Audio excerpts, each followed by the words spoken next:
Thank God for this new day, new life, breath of life, gift of faith, gift of Holy Spirit in the hearts of men and women, boys and girls, who trusting the Lord with their lives. Amen. Today is the third day of the lesson that I'm bringing to us this week. I'm going to screen share. All right. There you are. Our lesson this morning is repent and believe. Repent and believe. Okay, two conditions for new birth. Two conditions for new birth. One is repent, one is believe. For us to have a new faith in the Lord, we need to repent. Okay? We need to repent, and that's what this lesson is all about, to give us clear understanding what the Bible say about repentance, okay, or new birth experience. If we don't have new birth experience, we're not yet saved. Okay, we call it saved or being born again. Uh, saved from what? Saved from penalty of sin and death. Okay, first lesson I was sharing, man born in this world inherit sin. So spiritually dead, separated from God. And it's through repentance alone we can receive our salvation through Jesus. Okay? Going to church cannot make us go to heaven. Reading the Bible will not make us go to heaven. It is through repentance so we can get forgiveness of our sin that we inherit through our ancestors. Okay, first creation, God made this Adam and Eve, and they sin against him. He created them for purpose of fellowship. They sin against him, he withdraw his spirit, and then man naturally born without God. Okay, but when we give our heart back to the Lord, through repentance, He receive us. He give us His Holy Spirit. Jesus came to die in our place so that through repentance we receive forgiveness of God. We cannot work our way to God. Our work is done through Jesus giving up His life in our place. So repentance is simply as acknowledging that, yes, I'm sinful. I'm in need of you. I'm in need of your grace to forgive my sins. Okay? So if we never repented of our life, someone was arguing that, well, I believe in good work, but the Bible condemns our good works. Nothing good in us.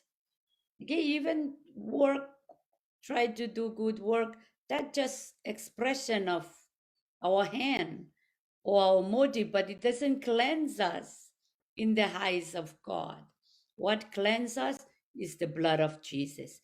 We receive our cleansing through repentance. We don't just automatic because we believe in, yes, I know Jesus died and then I'm okay. No, I have to repent. And that's the meaning of repent. Repentance means, repentance comes before true faith. Okay, for us to have faith of God, this faith that we have to inherit from heaven. We cannot put it on. It is God-given faith. God-given faith come to us through repentance. Okay, true repentance must always come before true faith. If you said, oh, I believe in God, I'm going to heaven because I believe in God. Well, even Satan believe in God. He's not going to heaven because he don't repent and he don't accept Jesus. You and me, we repent, we accept Jesus. Okay? So make sure our belief in God is God-given faith. It's not Satan faith. Satan believed in God. He never repented. He always rebelled against God. So God will come and end him up in lake of fire, eternal death. Okay? So true repentance must always come before true faith. True faith without, or no true faith without total repentance. It means we repent of our sin, and then God in reward, He give us faith. He give us God kind of faith. God kind of faith is believing in God, having peace with God, do anything through power of God. Because of that faith is alive, active, powerful. Okay, faith without action. Many people proclaim Christians. I'm a Christian. I believe in the Bible, but do we live it? Because if I believe in the Bible because I grew up in church and I don't abide into what the Bible said, then I don't have God faith. God faith is a faith that totally agree with the promises, with the word of God, respect and honor, lordship of Jesus in our life. That's God kind of faith. Okay, God take control of our lives. Lord Jesus, take control of our thoughts, our desires, our who we represent in this world. It's no longer us that live it. It is Christ. That's the kind of faith I'm talking about. It's not mind faith, mental faith, or religion faith. It's a faith that come to us as a gift from God through repentance. The Greek word for repentance is metanohen, which means inward change of mind and heart, result in outward expression. If we repent inside, it will show outside. Okay? Our repentance inside of our heart will show outside. Our ways are changing. The way we talk change. What we are associated with change. Okay? Inward change, because there is act of repentance already done inside our heart. Turn a 180-degree turn, a direction. Okay, if you look at a circle starting from zero, when it's halfway, that is 90-degree turn. But from the east to all the way to the west, that is 180-degree turn. And that's the meaning of repentance. Okay, repentance, you move from point A to point B. You don't stand on point A and longing to be on point B and never take a move. Okay, repentance means transfer, means moving from one position to another, moving from Pohnpei to Cincinnati. Okay, that is repentance. It's a change of position in our life, in our heart. Hallelujah. Change of belief, change of lifestyle. It's a total change from person to godly. That is repentance. Okay? True repentance will always result in a change of lifestyle. That's why we got criticized a lot. Those of us who repent of our sin, we start following Jesus, people start criticizing us because they see the change. They most people, they just misunderstood. They thought you can put on your change. No, we only repent, ask God to forgive us, and allow the word to dictate our life, control our life, the word to speak to us and reveal to us what to choose, what to do, where to go, what to believe. Okay, and when our life is changing through the power of Holy Spirit and the truth of His Word that we feed on every day, then we will see change. If only we repent of our sin, and we're not growing in our relationship with the Holy Spirit and in His Word, we will still be the same though we born again. Okay? So true repentance will always result. Why it say true? Because it's a heart service now. It's no longer just the lips. The lips is, yeah, I believe in the Lord. But if we believe, let our actions speak by doing what the Bible said. And as we keep on obeying the word, believing the word, obeying the word, we will see change. Some changes I mentioned yesterday, drastically, instant. One of the change that I witnessed myself, I received the Lord yesterday. Today I cannot swear no more. I cannot swear. God totally took that swearing from my mouth, and He put gospel. Okay, I cannot swear. People will swear at me or people swear around me. I cannot even recite the word they say. I cannot. I cannot. Okay, there is a fear. There is I just cannot. I cannot swear after I accept Jesus. And that's the instant change that I saw the Lord did. I wasn't planning. I wasn't telling myself, okay, you're going to stop swear. No, it's automatic, like taken away from me. And some habits of life I work on, I work through by reading the word and obeying and praying and communion with the Lord. And some of my sins that I struggle with, it is the power of Holy Spirit. Just open up to the Lord, Lord, burn out this and that, and then it's gone because there is power of God. When we repent, He gave us His Holy Spirit. Now we can pray with power of God. He answer our prayers.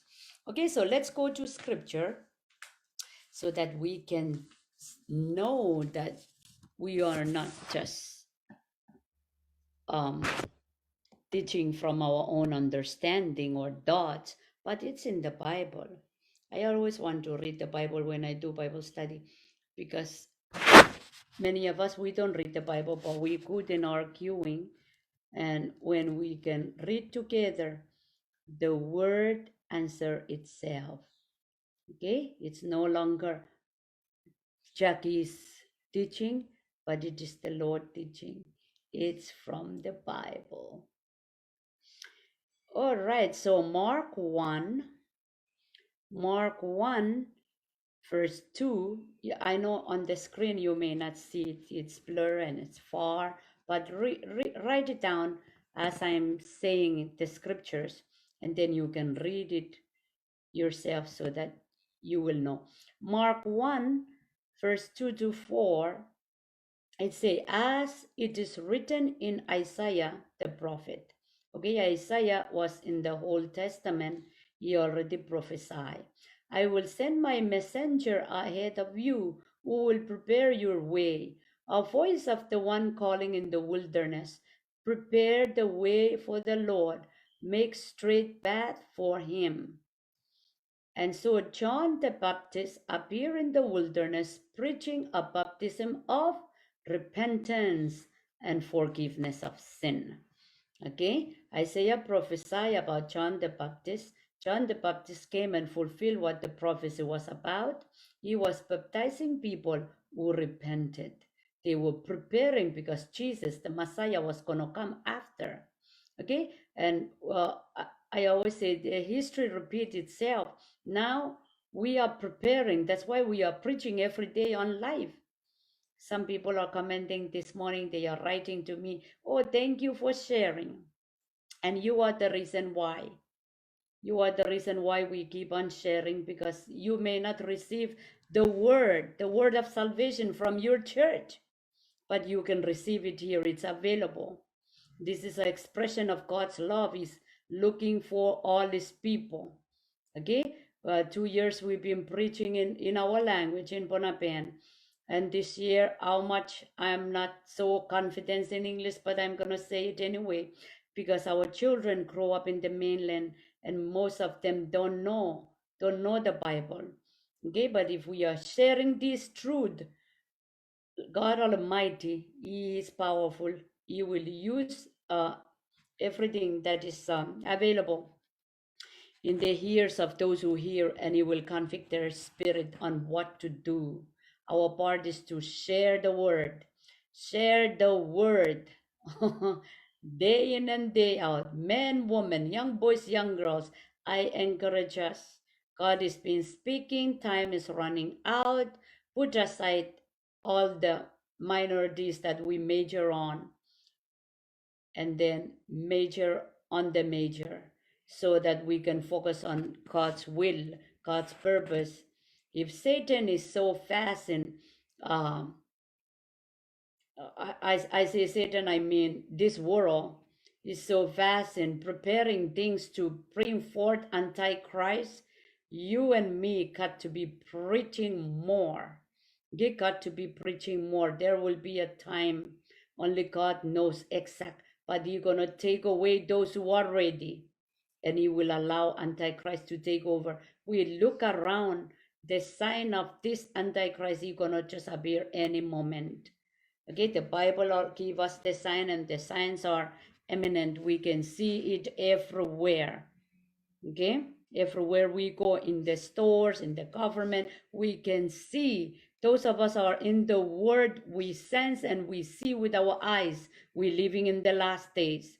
That's why this bread and butter Christianity has to be real now. Okay, this sugarcoating of the gospel has to stop, and we need to go back and preach repentance so we can receive our salvation. There is no other way. Hallelujah. So here John the Baptist was preparing people because Messiah gonna come, and he did came already. Some Jews even now they are waiting on him to come. They will be surprised because those of us who believe in Jesus, we already know he's not coming for the first time. He's gonna come second time, and he's gonna take us. Okay, but it's already happened. The Lord already came, already went through what been prophesied about him, went to the cross. Now he give us this message to telling people about repentance. Okay, next scripture is Mark 1, 14 to 15. After John was put in prison, Jesus went into Galilee proclaiming the good news of God. The time has come, he said. The kingdom of God has come near. Repent and believe the good news. Okay? Kingdom of God is near. Jesus brought the kingdom. He didn't bring church. People form church so they can fellowship, encourage each other, and go back to heaven. Jesus, he brought kingdom. And for kingdom of God to enter, the time he was talking, he was the one gonna give us the kingdom. He hasn't gone to the cross yet. But he's telling people, repent, return from your ways, so that this kingdom can come upon you. Okay, that's why we're going around preaching, repent. And many places where we go for mission, some people, they even argue at us, what?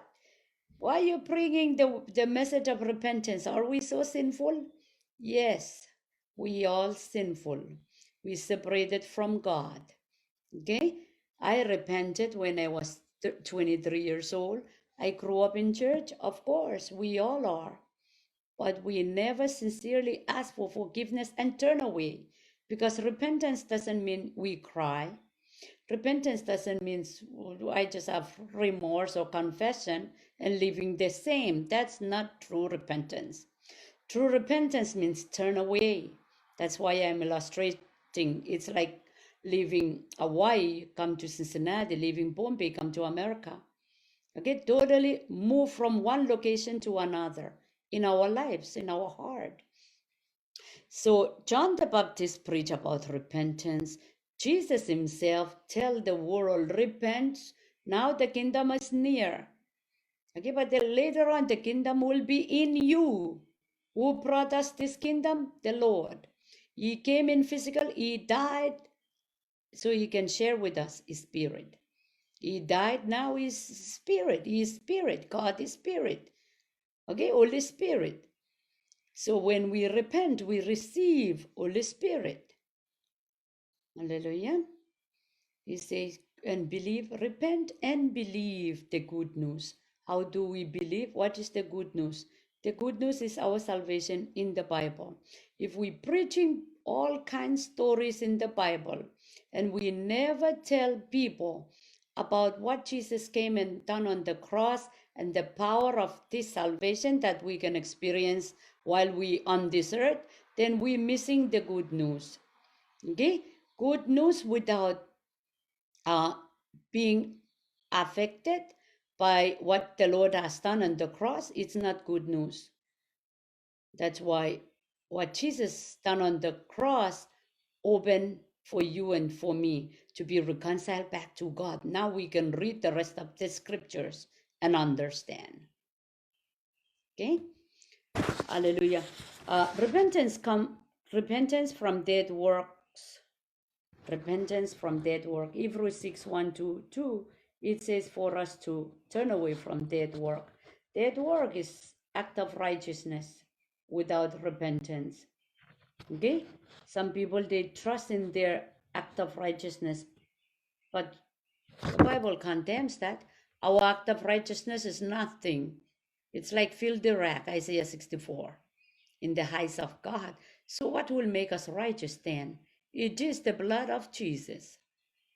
Okay, blood of the lamb. They ritually they were doing in the Old Testament, um, and the Lord Almighty still feels sorry for the world because all those actions are just, it's not washing away anybody's sin. It's just reminding them that they are sinful and they need to offer sacrifice. God is the one provide that all his own sacrifice, because Jesus' blood, since he has no sin, he is the only one. His blood is the only one worthy to cleanse us. I died for you. I'm sinful. I'm not cleaning your sins. Jesus died for us. He's righteous and he's worthy. His blood is worthy to clean us. Amen. So you can write it down and read it later. Great Commission, Luke 24:45 to 47. Luke 24. Hallelujah. Sekele melekender yarabarokosi yarabarakande. I bless you, Jesus. You are good. You are awesome. You are wonderful. Thank you, Lord. Thank you, Lord. Thank you, Lord. You deserve the glory. Luke 24, verse 45, 47, 46, 47. It says, this is what is written: the Messiah will suffer and rise from death on the third day, and repentance for forgiveness of sin will be preached in his name to all nations, beginning at Jerusalem. Imagine that. Okay, they already started in Jerusalem. Now it's been years and years and 2,000 years over. And some of us just born again, okay, can be 60 years old, 80 years old. They grow up, all they know is religion. And just last week, born again, okay, through repentance. Imagine this. The Lord already prophesied, okay, in this scripture, Luke 24. Messiah will, okay, Isaiah prophesied, but the Lord come and say it again, remind the disciple again. Messiah will suffer and rise from death on the third day, and repentance for forgiveness. Okay, if we never tell people they need to repent, how can they repent? Because he said, repentance for forgiveness will be preached in his name to all nations. Okay, repent, accept Jesus into your life. Oh, I really Feel sorry every time I think about how graceful our Lord is. We live so many years not knowing the truth, but in His own mercy, we know religion will not save us. We church until we die, we still feel guilt of sin. And now, through repentance, we know we are righteous. We know we made all. We confidence. We can die anytime. The Lord will take us. Okay? You say, after Jesus died, preaching of repentance has to be done in His name. This is a great commission. And that's why someone was trying to attack me. When will you stop preaching? Well, don't even try. I will not stop. It's already said. Preaching for repentance, forgiveness of sin has to be preached. Has to be preached. If you are saved and you are not preaching, you are not living love, loving God, loving people. This is just the law that bind us. All the law, it's unnecessary. Why we need law? When love of God covers our life, we can easily love all kind of people. And love of God compels us to do what He commands us to do. If we are saved and we're not doing what He tells us to do, simply because we don't have the power of God, simply because we're not loving God. Because God, if we say we love Him, His mandate, His commission has to be our priority. Okay, He said, repentance for forgiveness of sin. Of course, Jesus forgive our sin. It is through repentance we're going to receive that forgiveness. Hallelujah. Peter on the day of Pentecost, Acts 2:37 to 38. You know, Acts 2:37, 38. Holy, holy, holy are you, Lord. Holy, holy, holy are you, Lord. This is when the Holy Spirit come upon disciples and those who following the believers of the Lord. After He gave them the promise, don't go around, wait for a promise You're gonna give them Holy Spirit.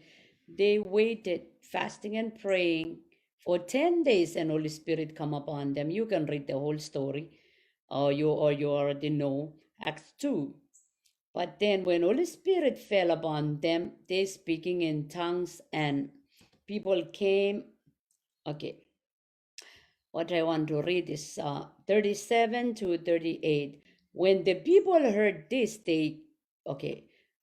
before I read this line, people came and they were accusing them that they are drunk, or they questioning, how come they speaking our language? Because they're not just speaking in tongue, but they were speaking other languages that they don't know. You know, that some missionaries even testifying, they go to foreign land and Holy Spirit give them the language of that land. Whoa, we got to believe what we read, because God is real and He never changes.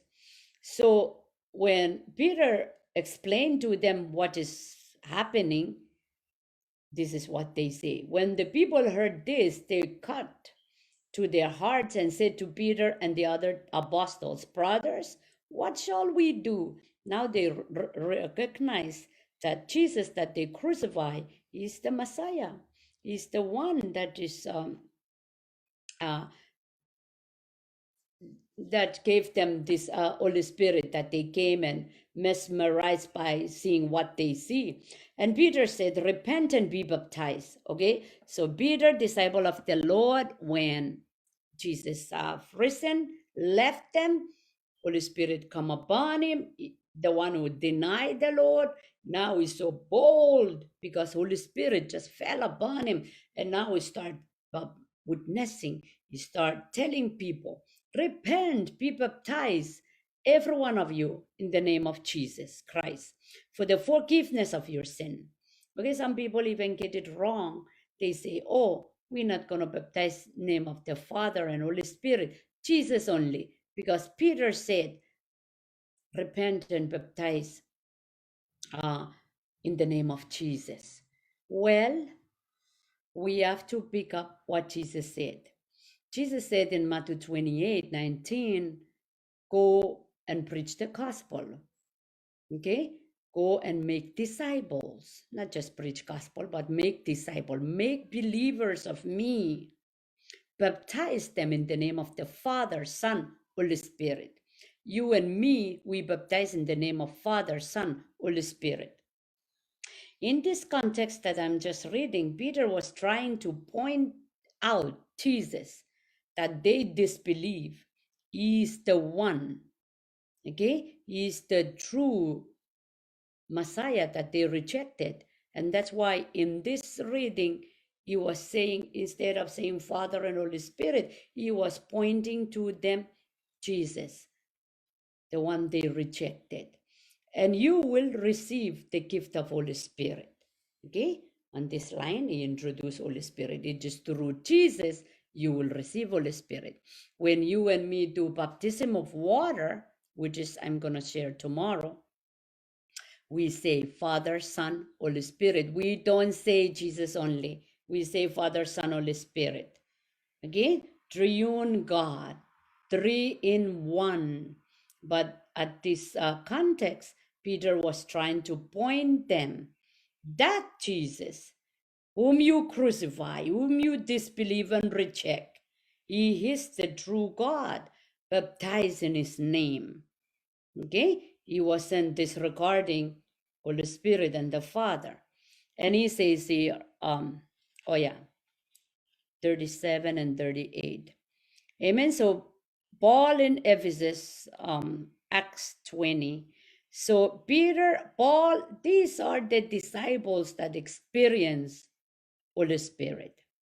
Okay? And when after Jesus left, they encounter Holy Spirit, they so great, they so bold to go around and tell people what the Lord has said. Okay, if you don't have Holy Spirit, you will not even believe or even have guts to tell people that they need to repent. And that's why many preachers, they don't want to offend people. They say, oh, who am I to tell them they need to repent? Well, then stop preaching the gospel. Because if we are not encouraging people to repent of their sin, we only taking their monies. Okay? If we are leading church, having church, and we don't want to offend nobody, we only going for people's money. That's exactly what we're doing. And when they die, they're going to die and go to hell. They will be separated from God. And most of the reason why is just because of us preachers. We don't want to confound with the truth. We're preaching from our head. We don't want to tell people they're sinful, they need to repent. With the love of God, we look at the consequence of not telling people where they're going to end up. In hell, exactly. They will die and condemn in the sin that they born with on this earth. But if you and me preaching and helping people prepare, just like the ministry of John the Baptist, he was preaching, telling people, repent, repent. The Lord was coming so that they can repent and believe when the Lord come, he will preach. They already repented. Their hearts are turned. Easy for God to speak to them and they accept. You know, when we are just churchgoers and we never repent, we live sinful life. Our hearts are closed from heaven. We are not listening to nothing. Okay, we go to church as a ritual and there is no change of life. If we repented, turn from our sin, our heart is so soft. All the word will sink there, prune us, change us, break us, build us, and the Lord will be pleased. Okay, it's not my teaching. It's not the teaching of Kaunapata. It's teaching from your Bible. And that's why we are reading the Bible. If you're a Bible believing person. Okay, Acts 20, verse 21. Even Paul, who's Paul? He's a disciple of the Lord Jesus. He wasn't with Jesus. He was religious law, smart in law, scholar, and persecuting Christians. But the Lord appeared to him in a voice and lightning. Okay, so Paul, because he experienced that encounter with God, with Jesus speaking to him, and all his friends don't see, only him saw the light, only him blinded, only him heard the voice, and what the voice said to him. What he's doing to the Christians, he's doing to himself. He doesn't know he's real God. He studied the Bible and all that, but when he call out, "Who are you, Lord?" Okay, that's a question. And then the Lord said, "I am Jesus." That time Jesus already left to heaven when Paul was converted. He was just a religious man, understanding laws, okay, and going after those who believe in Jesus. And that's what's happening now in Pohnpei. Most of our church leaders who are not born again, they going after us who have received the word of Jesus through Holy Spirit. We born again. He gave us Holy Spirit. We going around preaching the gospel, and now they are angry. It's just like that. It's already happened in the past, and it's just like that, like this, to my own people back home, those church leaders who are not born again. Okay, just religious scholars, and they think they know in their mind, but in their heart, no change. Okay, Pharisees, Sadducees, we can read how they were contradicting Jesus while he's preaching kingdom, preaching forgiveness, preaching love. Them no, they going by law of Moses and all that. Jesus himself said, I didn't come to abolish the law, but I make it possible for you to obey." How he make us possible to obey the law? He came inside of us. He take away our sins. And why we need law? Law is only for sinful people. Okay, He take away our sins. He give us the fruit of Holy Spirit: love, joy, peace, goodness. So if I say I love God and I love my neighbor, how can I steal? How can I lie? So if we abiding to the truth of the gospel, we don't need law. If we abiding and being directed in the power of Holy Spirit, we don't need law. Why we need law? Okay, he came and he make law possible, which was not possible. He make it possible by giving us the power inside of us to overcome the desire of flesh. It is the flesh that disobeys, and that's why they need law in the past. But Jesus came inside of us. He make that law. Uh, yeah, he mentioned that he didn't abolish it, but he make it possible for us to overcome and obey. And we don't need it. All the law we need is loving God and loving people. Okay, 600 laws. You can memorize it, but our heart, how can we obey all this? We may know it in the head, but it doesn't, cannot be fulfilled, cannot, no way. We sinfully need help. But when Jesus is inside, He cleanses our life, He empowers us to live right with God. When we right with God, everything else can be in line. Hallelujah. Praise the Lord. Oh, sorry. My time is up, but anyway, I'm gonna finish. Last scripture I want to bring to us. Oh no, did I read this? Paul in Ephesus, Acts 20:21. Acts 20:21. I have declared to both Jews and Greek that they must turn to God in repentance and have faith in our Lord Jesus. Imagine, when he was when Jesus was preaching, I mean, his disciples, he just encouraged everything going on, and he even go after Christians and persecute them. But after that encounter, that he did on a way to Damascus, now he's telling people, repent and have faith in Lord Jesus.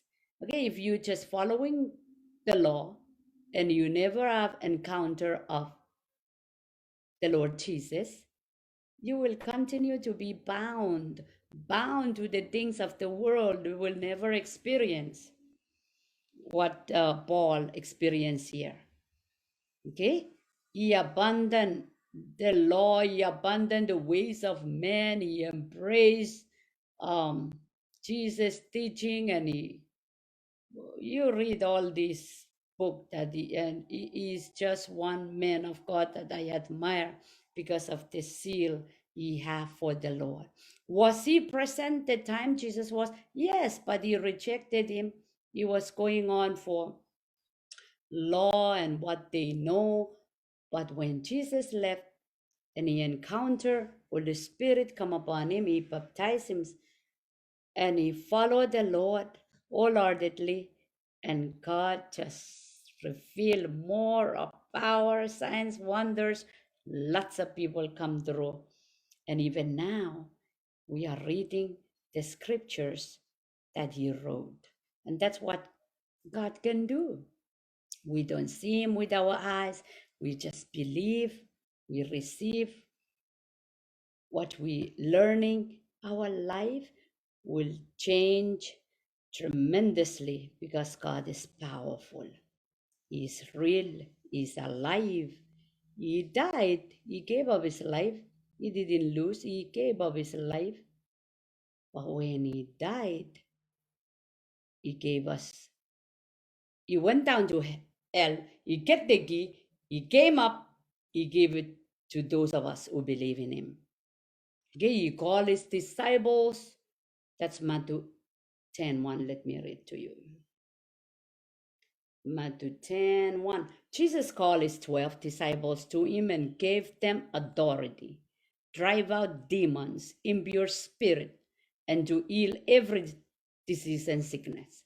Okay, so he didn't just die for our sin, he gave them authority. Why authority? It was authority of man that Jesus restored.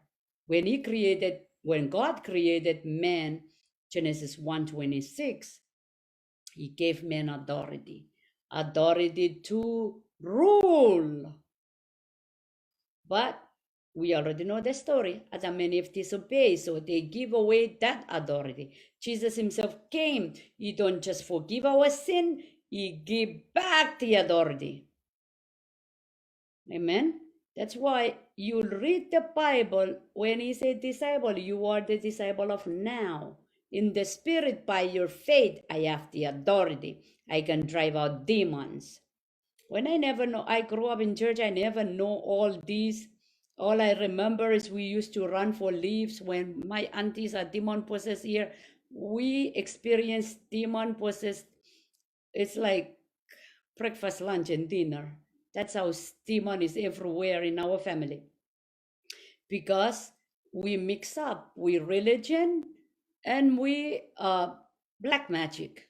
We sorcerers, we witchcraft. Okay, we speak to the demons. My grandparents, my dad and the siblings, I see all that. So we kind of know spirit world then, Heavenly Father. But the moment I give my heart to Jesus and start using the authority, I don't run to the leaf no more. I just speak in Jesus' name and the demons flee. How cool is that? Jesus already said, what we see he does, we can also do. Okay? But here, he called them. You know God call you? He give you authority. Okay, he already gave you authority. If you know you are called, he gave you that authority. If you are born again, you accept that Jesus. Not in the mere understanding, but by faith. I accept him. He is inside of me. He can do anything through me. Okay, that's why we don't just preach. We preach and heal diseases. It says here. He gave them authority to drive out impure spirit, heal every disease and sickness. If we are believers and we're running to the doctors more than exercising the power of God, oh, we need to repent 1,000 times more. Hallelujah. My last scripture is Luke 15. Luke 15. I'm not going to read this story. I believe you, if you don't know, you can read, but it's Luke 15:11 to 32. Luke 15:11 to 32 talks about, and this is Jesus giving a parable. So that's mean it's real. I mean, it's real. It's reality of how he want to express himself to us. And the story, there is a dad who has two sons. Okay. Luke 15:11 to 11 to, okay. He has two sons, and the younger one asked for his inheritance of estate. So father split in two, the younger one go. Okay, so if we look at this illustration, that is this diagram, he demanded his share in verse 12, and then he has decision to leave. He left his home, his father, and all the well-being there. He go and party and spend all his life and money, his wealth into wild living, verse 14. And then he end up have nothing to do. He end up being a beggar. He look for a job. All he get is verse 15. So he went and hired himself out to a citizen of that country, who sent him to his field to feed pigs. That was the job that he was qualified for, feeding pigs. Okay, so in verse 16, he longed to fill his stomach now with the buds that the pigs were eating, but no one gave him anything. Okay, he was looking at the pigs, he smelled like one, and he inside out, looking ugly and sorrowful. And verse 17, when he came to his senses, now his mind is working. He lost everything, but his mind is working. Now he think back to where he come from. How many of my father's hired servants have food to spare? And here I am starving to death. I will set out and go back to my father and say to him, Father, I have sinned against heaven and against you.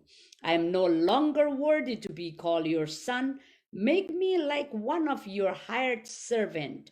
So he got up and went to the father. Okay, this is an act of repentance. Our lesson is about repentance. Jesus gave this parable, this illustration of in this story. This loving father, the son demand what he want, he gave him anyway. So the son left. And after all he party and he spent all his wealth and health, and he's so miserable, and nobody, every friend turned away, and we just read the story. He ended up feeding pigs. He wanted to eat. We can say he is at this very rock bottom, where nowhere to turn. Now, thankful that his mind is working, he think back to where he came from, and he's just, oh, how much more even the hired servant in my father's house, they not living like this condition I have.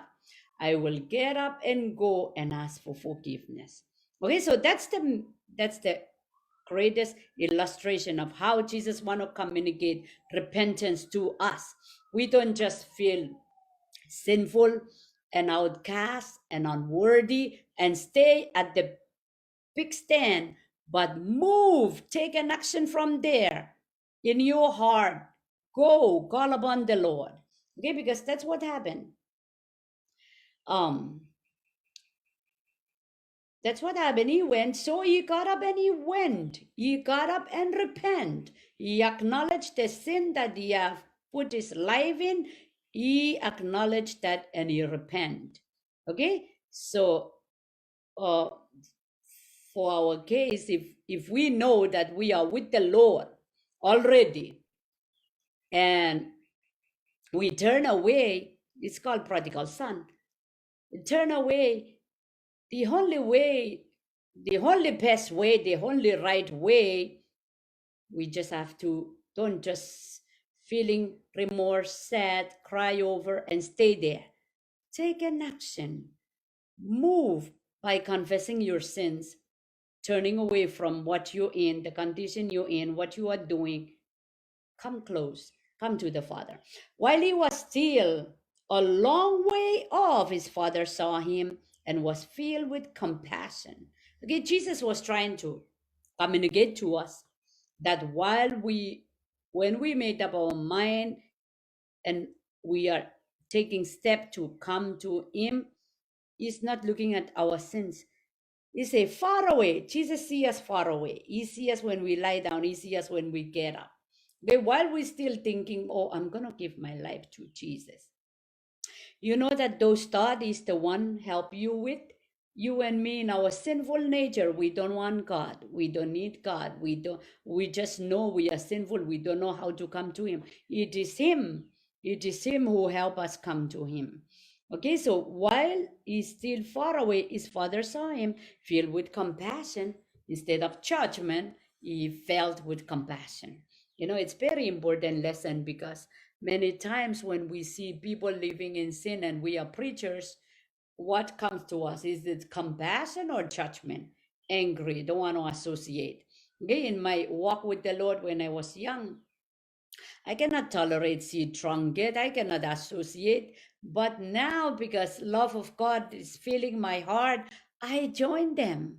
You know, I see opportunity to just tell them the love of God. Okay, and he has compassion. He ran to his son. He threw his arm around him and kissed him. He just received him. And that's why I want to encourage you today. If you're feeling sinful, if you're feeling unworthy, those feelings are natural, but come to the Lord. Come to the Lord.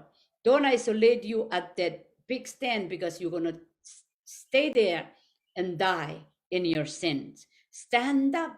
Come to the Lord. When you come to the Lord, listen, verse 21, the son said to him, the son is confessing his sins. The son said, Father, I have sinned against heaven and against you. I'm no longer worthy to be called your son.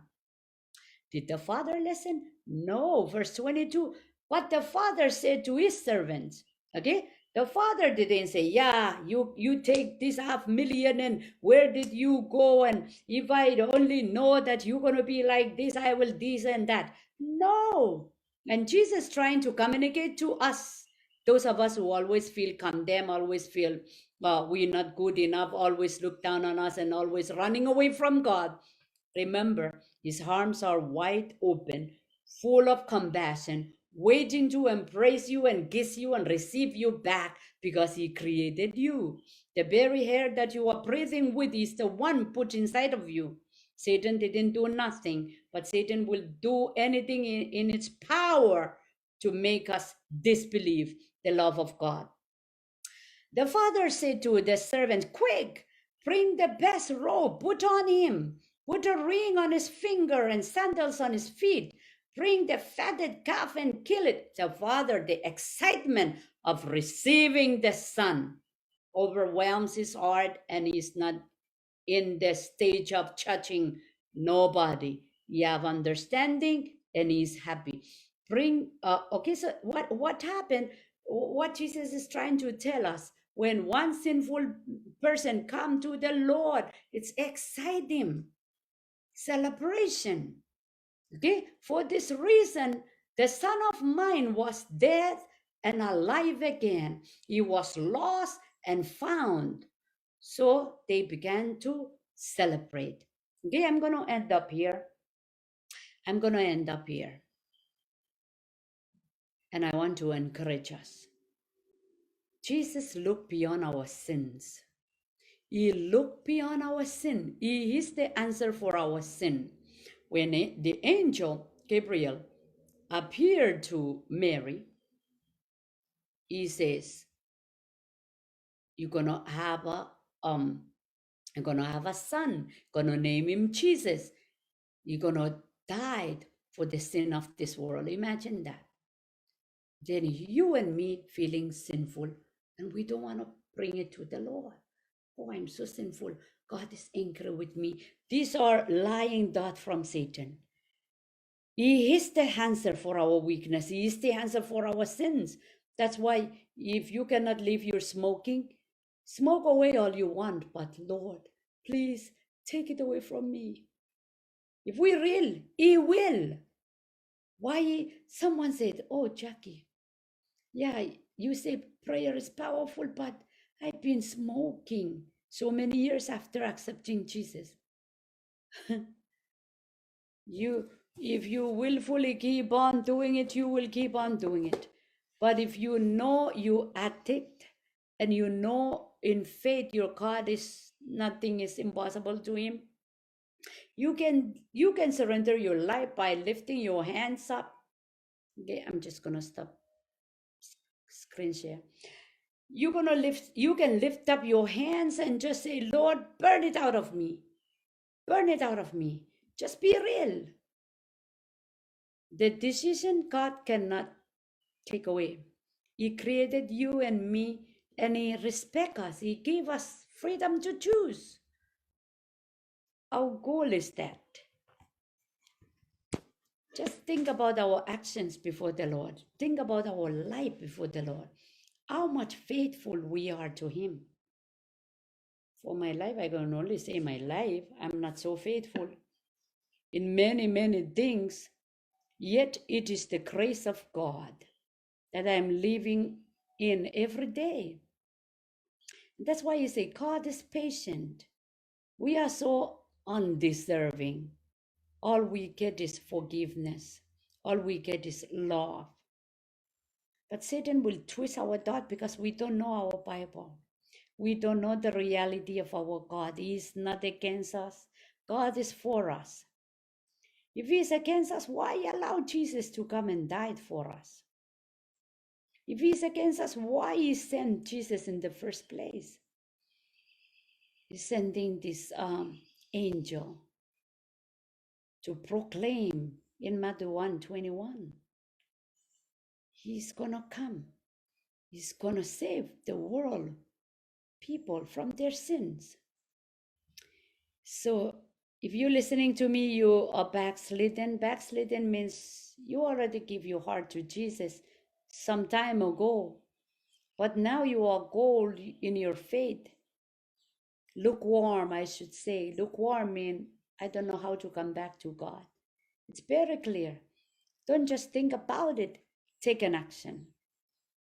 If you don't know how to reach out, I can help you. It's easy.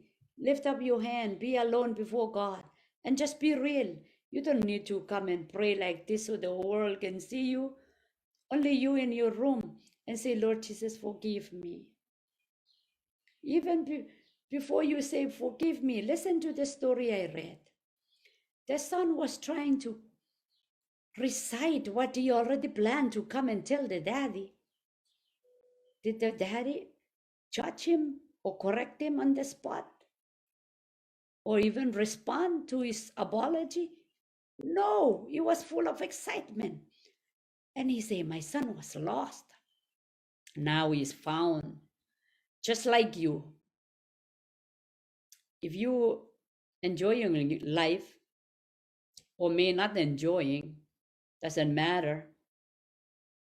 You still separate from God by not having Him inside of you.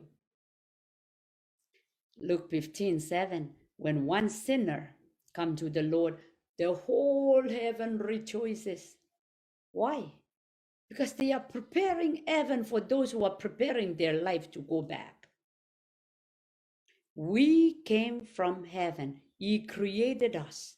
Jeremiah 1:25. Before He formed us in our mother's womb, He hath thought toward us.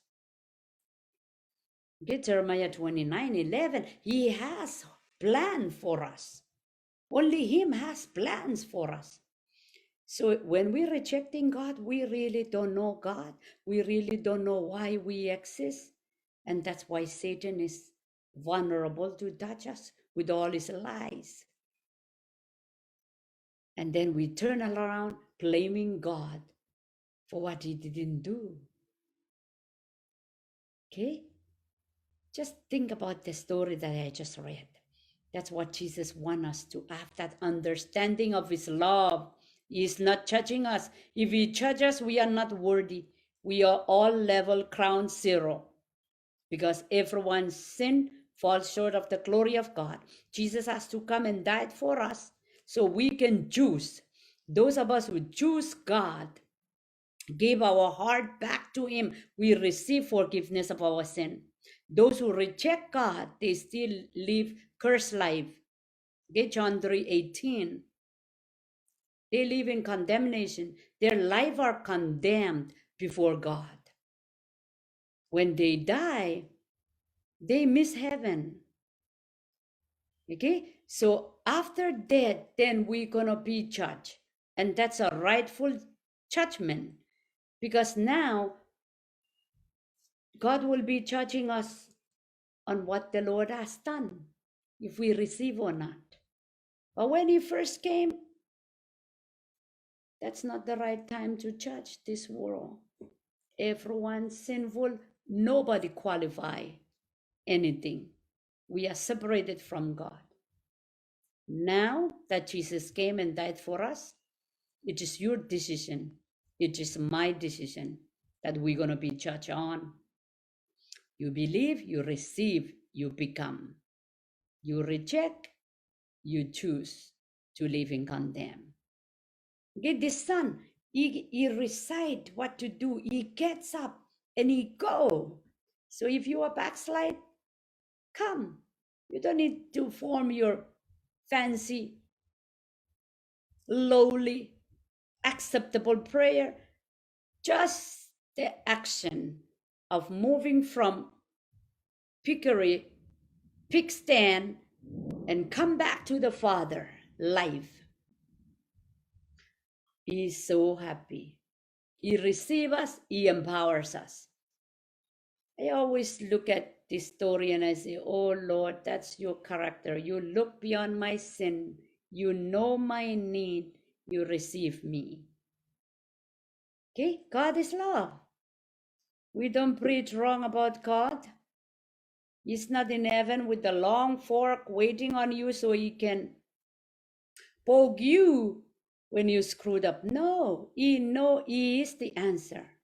That's why bring our weakness, bring our smell of dirt, bring our shortcomings. Help me, Lord. You and me cannot make ourselves right or clean. Amen. We just have to come to him. What he did, this prodigal son, when he came, the father yelled, bring the ring. The ring signifies the authority. The authority. Sons of king in the house, wearing ring. People respect. He has the authority. Bring the robe. He was wearing dirty clothes, smelly. Okay? He clothed them. When we come to the Lord, God clothed us with faith in Jesus. We are clothed in the Lord. Amen. Hallelujah. Praise the Lord. I'm going to pray now. I'm going to help you pray. If you never accept Jesus into your life, you need him, just as I need him every day. Okay, Lord Jesus, I come to you. I admit I am a sinner. I ask forgiveness of my sins. Come inside of me. Take control of my life. Make me the kind of person that you created me to be. Give me desire to read your word. Give me faith, Lord, that I may believe. In Jesus' name, amen. Amen. If you are somebody that already walk with the Lord, but you turn away, it's called prodigal son. Come back. Come back. God is not counting on your sin. He's ready with his arm wide open to receive you and welcome you home.